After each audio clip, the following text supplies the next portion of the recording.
Hi guys, it's Miguel Vandra again, and for today's video, so nakakapagod kasi kakagaling ko lang sa opisina ko sa official na trabaho ko at ngayon diretso ako rito sa bahay, hindi pa ako nakain kasi kailangan ko i-fulfill yung order sa akin na 20 pieces na mag souvenir dahil may nag-order sa atin ng mag na pang souvenir na sa party. So ngayon ang ginagawa muna natin is kailangan natin mag-print ng sticker label para dun sa ating box na gagamitin para sa ating mug. So, sa ngayon, ito na yung ating piniprint.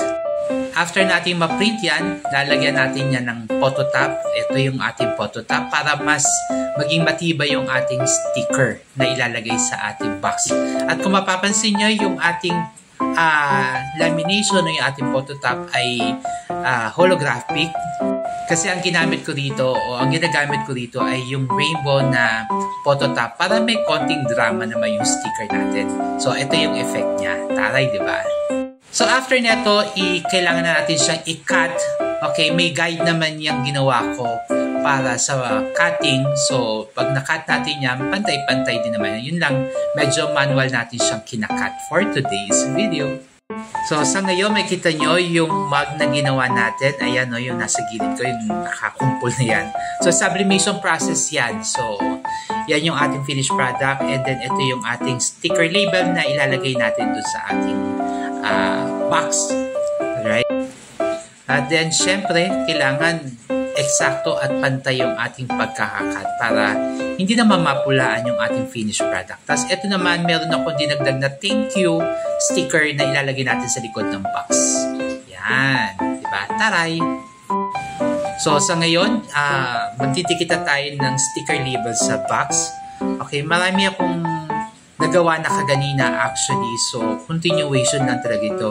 Ang isa sa mga nakakapagod actually, habang gumagawa ako nitong mga produkto ko, nagbibideo rin ako. So, marami yung mga cut and stop and go, mga ganung bagay ba. So, sana intindihan nyo ko. Yung mga lalo yung mga nagbibideo-video din yan.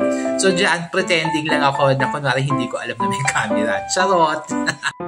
Anyway, basta ngayon, diretso na natin yung paglalagay ng ating sticker label. So, ayan, meron tayong thank you nakalagay note sa likod, tapos ating harapan. So, buklatin lang natin itong box, buuin lang natin. After natin siya mabuo, so, buuin lang natin yung box. Okay, pagka buo natin ang box, ilagay lang natin yung ating mug na dinaan natin sa sublimation process. Tapos, isisil lang natin yan. May ginawa akong sticker seal na bola. Yan. Para NBA na NBA ang dating yan. Kasi nga, Michael Jordan ang team nung birthday party nung bata. So, pakita ko sa inyo ulit kung paano ko dinidikit to. Anyway, tansyahan lang naman to. Pag nasanay na rin naman kayo maglagay ng ganito, kahit hindi nyo na gumamit pa ng ruler or whatsoever, basta pwede nyo na yan tansyahin kung talagang sanay na rin talaga kayo. Yan yung ating sa harapan. Ito naman yung sa likod. Ito yung sinasabi kong thank you na sticker label para at least yung sa box naman may nakalagay na thank you. Para token of appreciation na nag-attend sila sa birthday party. Diba? Taray! At syempre, tansyahan ng ulito, hindi na ako gumamit ng ruler kasi medyo sa ulado ko na rin ito. Yan. So, ito yung kanyang box. Ito, madali lang naman itong box na ito parang i-assemble mo lang siya ng saglit lang yan. Tapos lalagay mo na yung mug. Ayan. So, ganyan yan. Tapos, kuklose mo lang yan. Simple lang. Then, saro mo lang. Then, ito yung sasabi kong bola na sticker. Okay, yan yung aking pang-seal. Para NBA na NBA ang dating. At Michael Jordan ang peg. Ayan. So, Michael Jordan ang theme ng kanilang pag-giveaway o yung souvenir na ibibigay na. At syempre, lalagyan lang natin siya ng ribbon para mas maganda yung presentation ng ating pa-souvenir. Dito, isang side lang yung nilagyan ko ng ribbon para hindi naman matakpan yung sticker label sa harapan at saka sa likod. So, sa side lang talaga tayo naglagay ng ribbon. Pero anyway, malapad naman yung ribbon So, kitang-kita pa rin naman siya actually.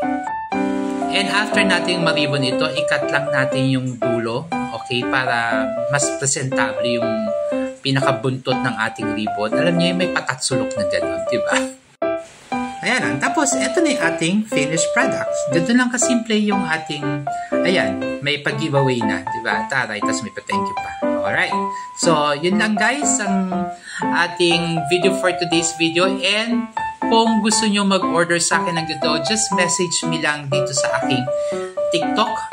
Alright? O kaya, mag-check lang kayo sa aking Facebook page na Galvanger. Ayan. So, yun lang siya guys. And thank you for watching.